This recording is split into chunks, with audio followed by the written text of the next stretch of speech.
guys, well, we're here hanging out at the dog park. I want y'all to join us in St. Augustine. We had a really good time. We only had 2 days there, which really kind of sucked, but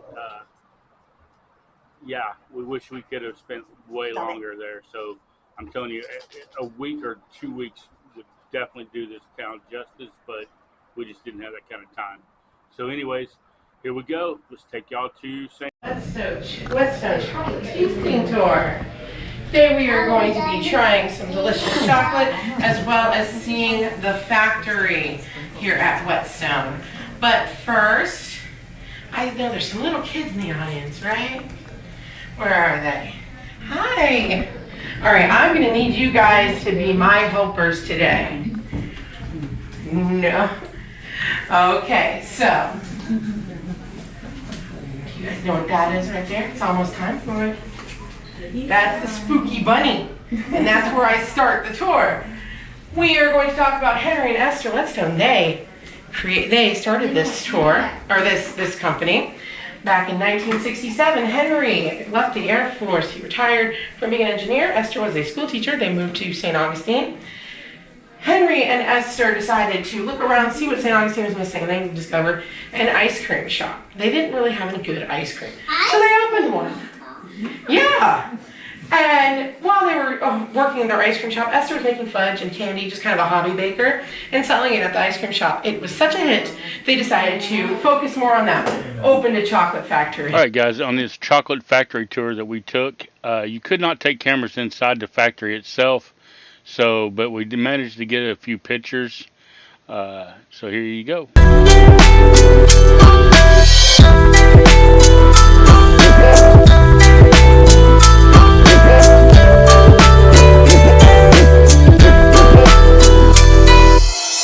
Alright guys, this is the Ripley train or tram that goes around town.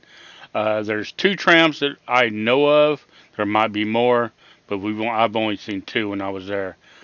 This guy is really, really funny, and it's definitely worth taking it with a package deal that you get through Ripley's. Anybody been through all Ripley's? Going through all Ripley's? Heard of Ripley's? Okay, cool. There are 31 of these, 10 countries worldwide. We're number 1! Yay! Wow, it's like driving a funeral. How great is that? All right, you ready? Yeah. Woo! No hands. Up! This is the only Ripley's in the world Robert Ripley has ever been in. Stayed here when this was a hotel. 1930s, early 40s, this was a 19-room luxury hotel back then. $200 a night. Robert Ripley tried to buy it. The people that owned it refused, so after the fires and the murders, it's April 23rd, 1944, they found a woman up on the 3rd floor dead in her bathtub. Found a woman above her on the 4th floor dead in her bathtub. The building on fire. You want to know more? Good, come back tonight and take our paranormal investigation. Or get on YouTube, Local Haunts Jacksonville. They did 6 episodes in here. Why are you shaking your head? They did. I was their guide. So after all that, Robert Ripley's negotiating. Doing great till 1949. Ripley had a heart attack. He died. The estate carried on, and in 1950 they bought it and opened it. St. Augustine is that way. We're going this way. We're headed north on the old Spanish Trail.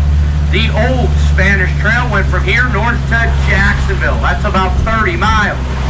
Then west to San Diego, California. Let's do horse physics. When you hook a horse to a carriage, a wagon, or a plow, they wear those heavy leather collars as they lean into the collar, which are hooked to the carriage, wagon, or plow. They're not pulling, they're pushing. They're going to go about 2 miles an hour. Do not overwork your horse.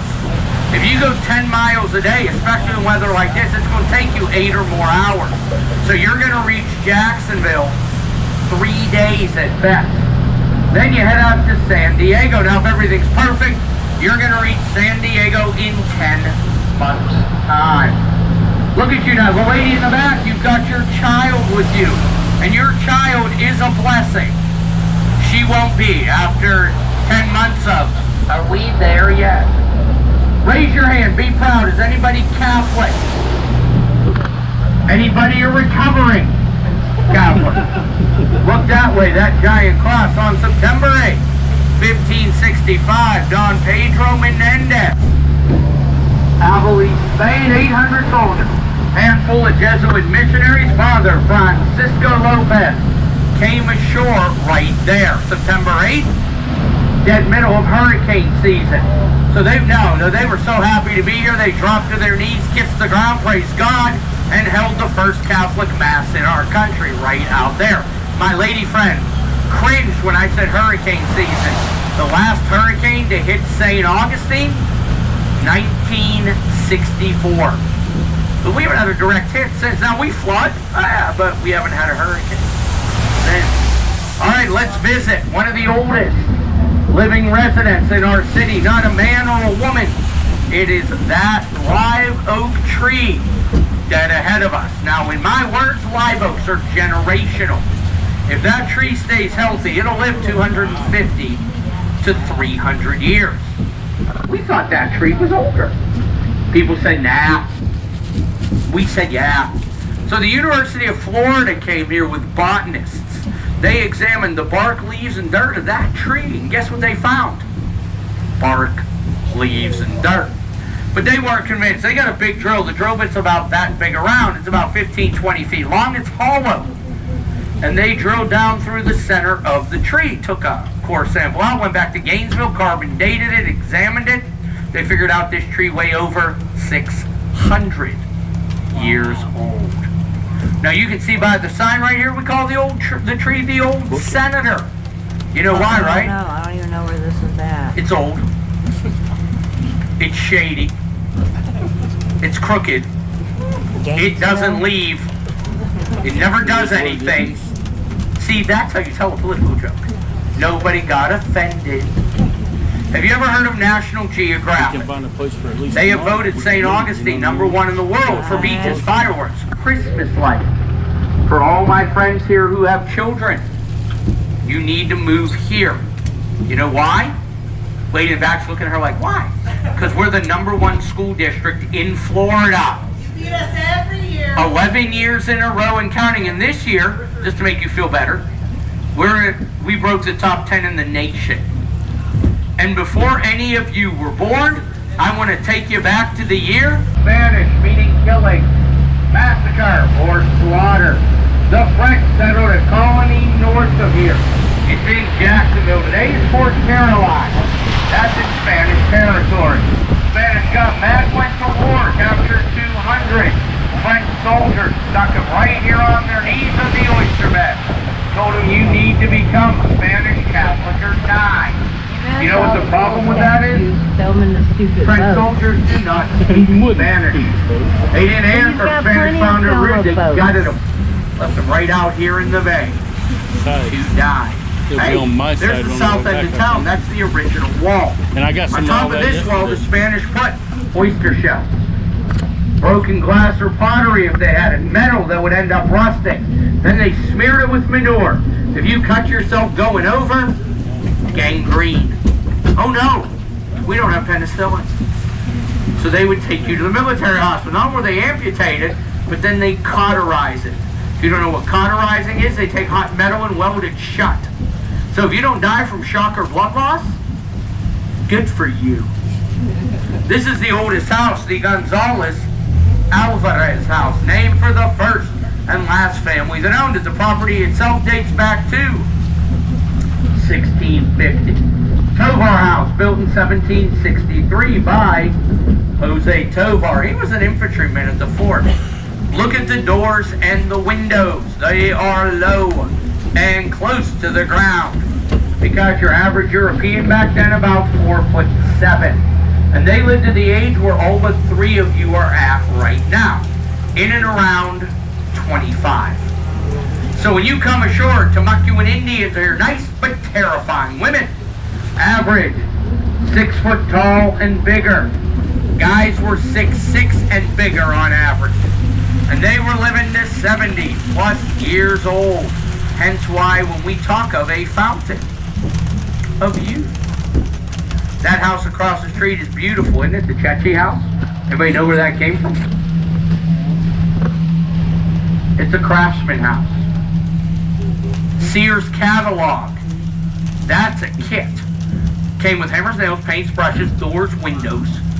If you wanted a yellow house, they sent you yellow paint. Came with everything. And about 300 pages of instructions. That is easier to build than a desk from IKEA. That house, $1,100. On the right, St. Francis Barracks, originally a Franciscan friary. Every army. Good, how are you? Good to see you. I don't know, I'm lost too. You want me to back up? Oh, okay.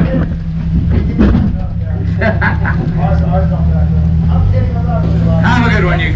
Every army since the British has used this as a military base or headquarters. Made out of coquina, covered in plaster.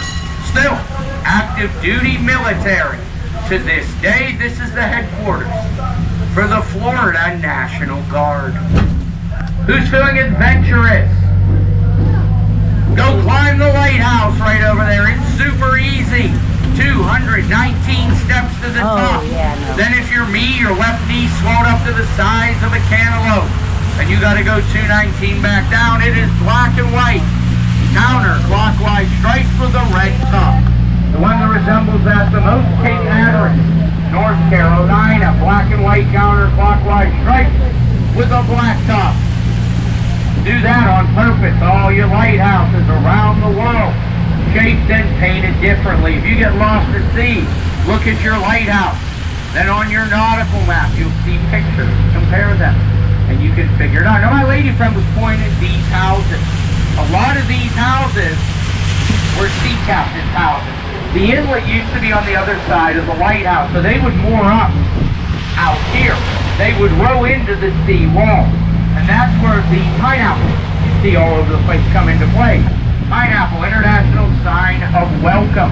So your husband's been out at sea for a couple years. He comes back, you'll throw a pineapple up there to welcome him back. Also, while he was gone, you may have made a new friend. So to let your new friend know that your husband is back, that's what the pineapples were for. The yellow building up on the left is the original home to Potter Wax Museum. Anybody seen the movie House of Wax with Vincent Price? 1953. First 3D, yeah, it was filmed right up there in the wax work. And you can walk around up there, it's kind of cool. Is anybody headed to the beach today? What? I'd go to the beach today. But I'm an idiot, right? If you change your mind, follow this road up just past the old jail. Dunkin' Donuts. Stop. Buy donuts. Walk across the street. Our office is there. You know how everybody today self-identifies as something or other?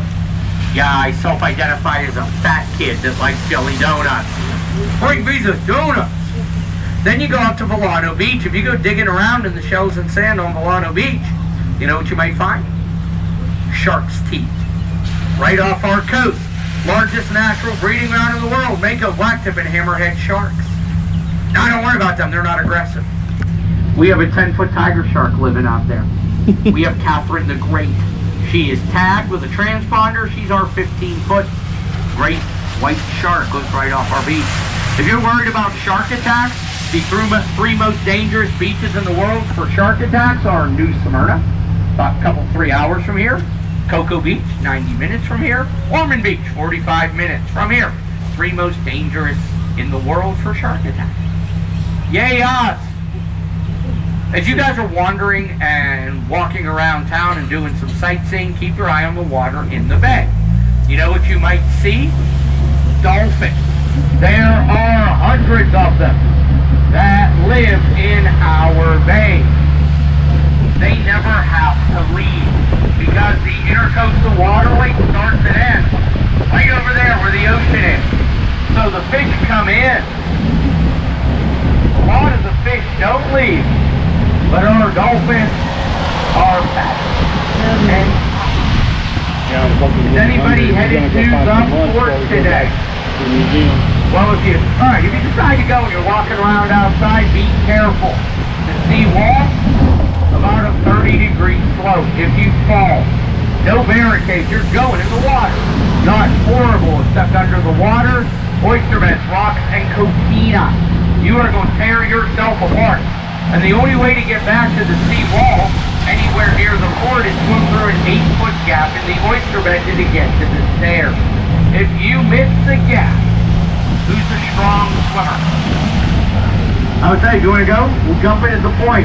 The next exit is a mile to the marina. There's a moat up there. We put the moat up there so it looks like a European castle.